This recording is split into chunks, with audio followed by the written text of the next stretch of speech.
بسم اللہ الرحمن الرحیم۔ اسرائیلی مسجد اقصی کو شہید کرنے کی کوشش میں لگے ہوئے ہیں۔ حضرت سلیمان علیہ السلام اللہ پر یقین کامل رکھتے تھے اور ہر معاملے میں اللہ پر بھروسہ کرتے تھے۔ آپ علیہ السلام ہمیشہ اللہ کا کرشمہ اور اس کی کارسازی دیکھنے کی خواہش رکھتے تھے۔ ایک مرتبہ کا ذکر ہے کہ حضرت داؤد علیہ السلام کے دور حکومت میں ایک بڑھیا کے ہاں دو مسافر آئے اور کہنے لگے کہ ہمیں بھوک لگی ہے، اگر تمہارے پاس کھانا ہے تو دے دو تاکہ ہم کھانا کھا کر اپنی بھوک مٹائیں، ہم کھانے کا معاوضہ ادا کریں گے۔ بڑھیا بڑی غریب تھی، وہ بولی میرے پاس تھوڑی سی گندم ہے، میں پسوا کر لاتی ہوں، تم کچھ دیر انتظار کرو۔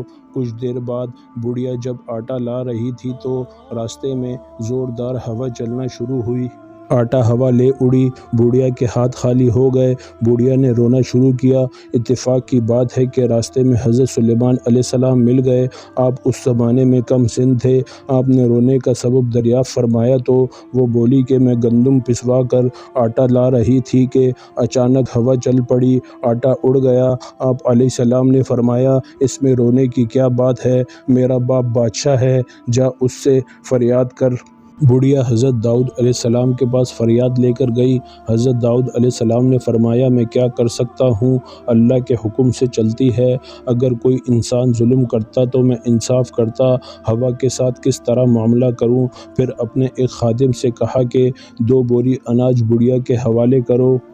بڑھیا اناج واپس لے جا رہی تھی تو راستے میں پھر سلیمان علیہ السلام سے ملاقات ہوئی۔ آپ نے بڑھیا سے دریافت کیا، اس نے بتایا کہ بادشاہ نے 2 بوری اناج دیا ہے، وہ میں لے جا رہی ہوں۔ حضرت سلیمان علیہ السلام نے اس سے کہا کہ بادشاہ کے پاس دوبارہ جا اور گزارش کر کہ مجھے وہی آٹا چاہیے جو ہوا اڑا لے گئی ہے۔ بڑھیا نے حضرت سلیمان علیہ السلام کے کہنے پر عمل کیا، بادشاہ کے پاس گئی اور وہی بات کہی جو سلیمان علیہ السلام نے بتائی تھی۔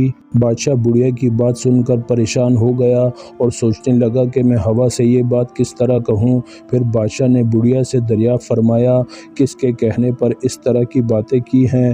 بڑھیا نے جواب دیا کہ راستے میں ایک کم سن لڑکا ملا تھا، اسے تمام ماجرا سنایا تو اس نے مجھے سکھا کر بھیجا ہے۔ حضرت داؤد علیہ السلام سمجھ گئے کہ سوائے سلیمان کے دوسرا کوئی اس طرح کی بات نہیں کر سکتا۔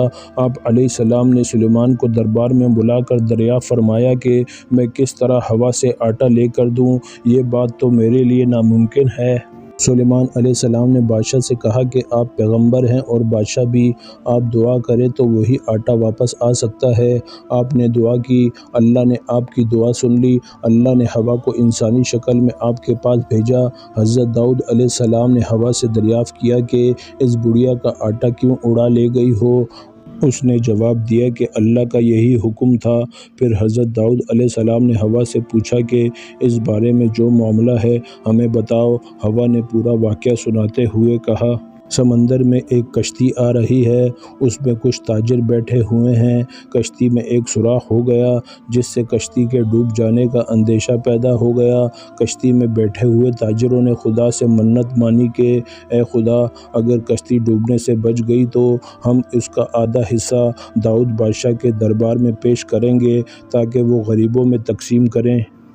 مجھے حکم ہوا کہ اس بڑھیا کا آٹا اڑا کر کشتی کا سوراخ بند کر دو، میں نے ایسا ہی کیا۔ یہ گفتگو جاری تھی کہ اسی دوران وہ تاجر بھی نفع کا مال لے کر دربار میں حاضر ہوئے اور آدھا مال غریبوں میں تقسیم کرنے کے لیے پیش کر دیا۔ حضرت داؤد علیہ السلام نے مال کے 2 حصے کیے، ایک حصہ بڑھیا کو دیا اور سلیمان علیہ السلام کو شاباشی دی کیونکہ ان کی کوشش سے خدا کی مصلحت کا راز معلوم ہوا۔ سبا ایک ملک کا نام تھا، شاید قدیم زمانے میں سبا یمن کا نام ہو، یہ کہنا مشکل ہے۔ ملک سبا میں ایک عورت حکومت کرتی تھی۔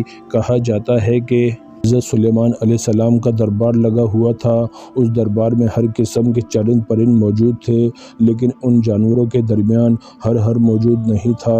حضرت سلیمان علیہ السلام کو ہر کے حاضر نہ ہونے پر کچھ پریشانی ہوئی، وہ چاروں طرف نظریں دوڑا رہے تھے اور ہر کو تلاش کر رہے تھے۔